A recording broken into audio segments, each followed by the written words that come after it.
वंदे मातरम के प्रति मुस्लिम लीग की विरोध की राजनीति तेज होती जा रही थी। ভারতের জাতীয় সঙ্গীত বন্দে মাতরমের ১৫০ বছর পূর্তিতে গানটি নিয়ে সোমবার সরকারি ও বিরোধী দলের পাল্টাপাল্টি আক্রমণে উত্তপ্ত হয়ে উঠেছিল দেশটির পার্লামেন্ট।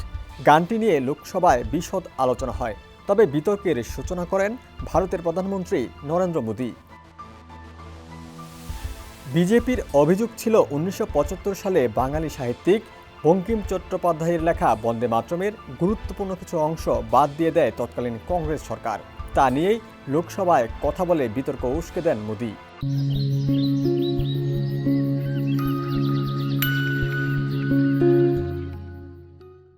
বিরোধী দল কংগ্রেসকে আক্রমণ করে মোদি বলেন, বঙ্কিমচন্দ্র যে বন্দে মাতরম লিখেছেন সেটা অত্যন্ত জনপ্রিয় হয়েছে।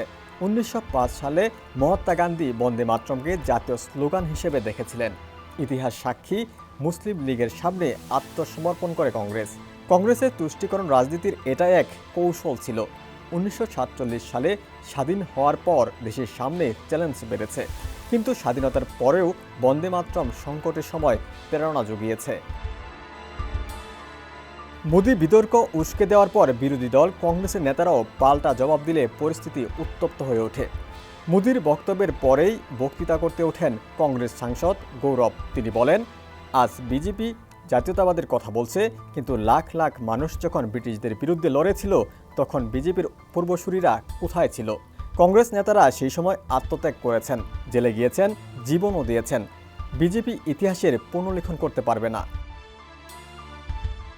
মোদির বক্তব্যের সমালোচনা করেন কংগ্রেস নেত্রী সোনিয়া গান্ধীও। তিনি বলেন, দেশের স্বাধীনতা সংগ্রামে যারা লড়াই করেছেন বিজেপি তাদের নিশানা করেছে। দেশের মূল সমস্যাগুলোর থেকে নজর ঘোরানো এবং পশ্চিমবঙ্গের আসন্ন নির্বাচন মাথায় রেখেই বন্দে মাতরম নিয়ে বিতর্কের আয়োজন করা হয়েছে। ডেস্ক রিপোর্ট, সমকাল।